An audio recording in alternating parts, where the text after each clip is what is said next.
अब है question number 8। There are 3 condensers each of capacity 8 microfarad.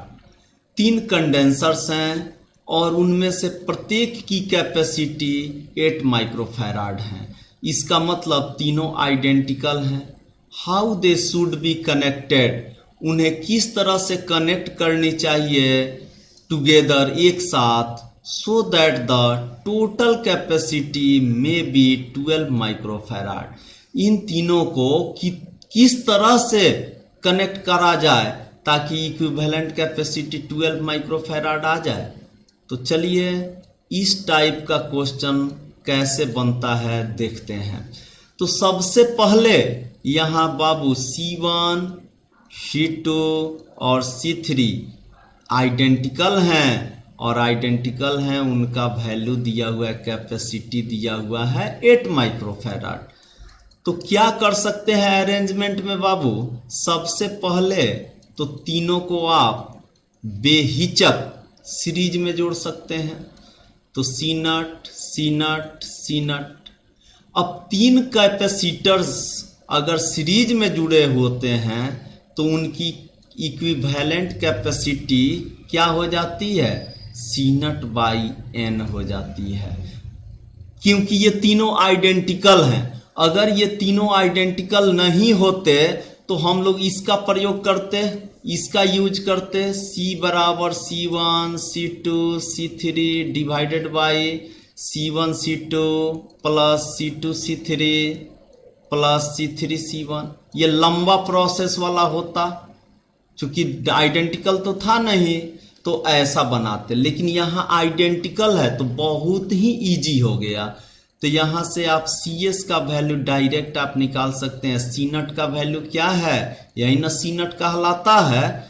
इन सब को हम लोग क्या कह देते हैं, C नट, सब बराबर है तो एक ही जैसा है।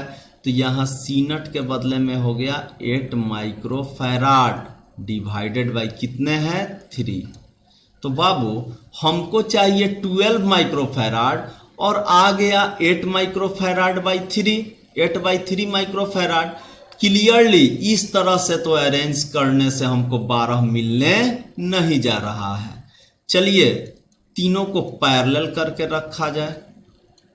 अगर तीनों को पैरेलल में जोड़ दिया जाए ऐसे करके तब क्या होगी, तो देखा जाए बाबू। जब तीनों के तीनों ये पैरेलल में है, C नट है, C नट है, इक्वल रहता है ना, तो उसको C नट हम लोग अपने मन से मान लेते हैं। जैसे यहाँ दिया हुआ है ना आइडेंटिकल, तो सबको C नट कितना C1 C2 C3 लिखा जाएगा। तो इसलिए यहाँ CP बराबर क्या कर देंगे, NC नट कर देंगे, क्योंकि सीधे जोड़ दिया जाता है अगर पैरेलल में रहता है तब।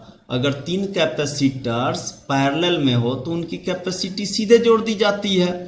अब यहाँ तीनों आइडेंटिकल भी हैं तो आइडेंटिकल वाला फॉर्मूला क्या होता है, सीधे कितने जितने कैपेसिटर्स हो उतने में एक कैपेसिटर की कैपेसिटी से मल्टीप्लाई कर देते हैं। यहाँ से CP दे देगा, N का वैल्यू है 3 और C नट का वैल्यू है 8 माइक्रोफैराड, ये दे देगा 24 माइक्रोफैराड। इसका मतलब है कि हम लोग तीनों को पैरेलल में भी नहीं जोड़ सकते बाबू, तीनों को हम लोग पैरेलल में भी नहीं जोड़ सकते हैं। चलिए अब कुछ अलग किया जाए अरेंजमेंट। 2 को हम लोग सीरीज में जोड़ दिया जाए और तीसरे को उनके साथ पैरेलल में। तो देखिए यहाँ है C नट, यहाँ है C नट, यहाँ है C नट। अब इसके लिए देखिए डायरेक्ट ये नहीं बनेगा, ऐसा जब अरेंजमेंट है तो पहले अब आपको क्या करना होगा, पहले ये सीरीज में जो है इसको सॉल्व करना होगा। तो बाबू ये सीरीज में है तो C नट और C नट, C नट और C नट को हटाएंगे और 1 लगाएंगे तो क्या हो जाता है, जब आइडेंटिकल हो जैसे यह, तो कितने आइडेंटिकल हैं, 2 आइडेंटिकल हैं। क्या चीज में है, सीरीज में है। तो तो ये सीधे हो जाएगा सी नट बाई टू। क्या हो जाएगा, इस आधार पर सी एस बराबर सी नट बाई एन के आधार पर सी नट बाई टू, और नीचे वाला क्या है बाबू, सी नट है। ये क्या है, सी नट है।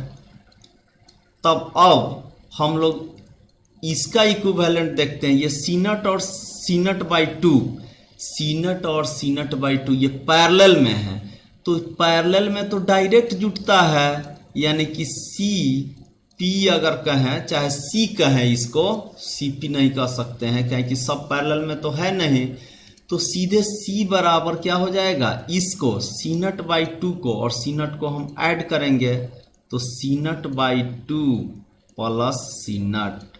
इसका मतलब सी नट का वैल्यू है 8 microfarad divided by 2 plus 8 microfarad.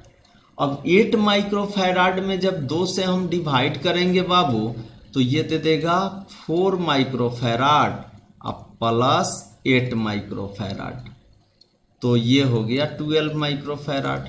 और हमें क्या चाहिए था, ध्यान दीजिए, तो हमें चाहिए भी था 12 माइक्रोफैराड।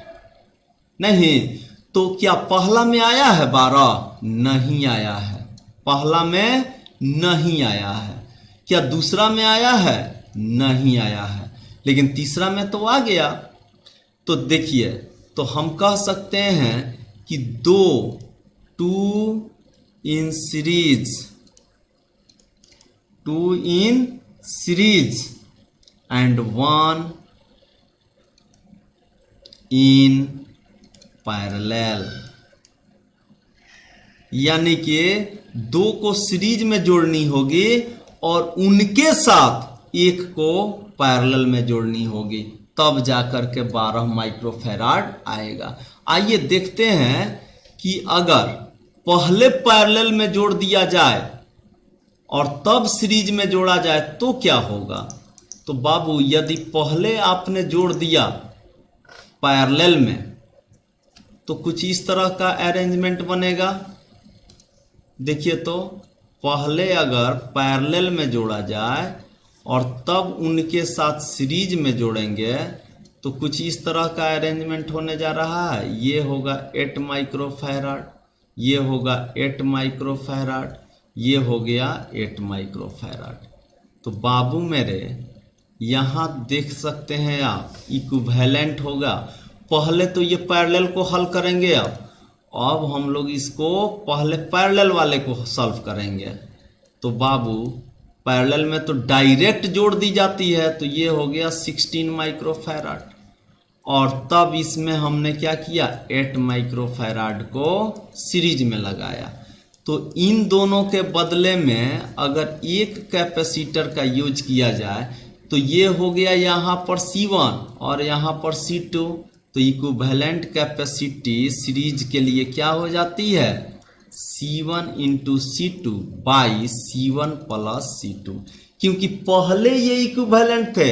अब इन दोनों को जब सॉल्व किया गया तो एक नया आ गया 16 माइक्रोफैराड का, और ये पहले से जो था 8 माइक्रोफैराड का है, तो ये दोनों डिफरेंट हैं, तो डिफरेंट वाला का यूज करेंगे।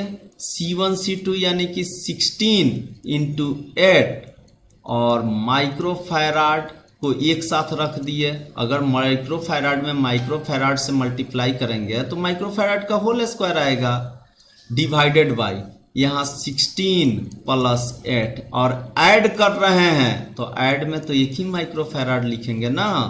तो 16 में 8 से गुना करेंगे तो कितना हो जाएगा,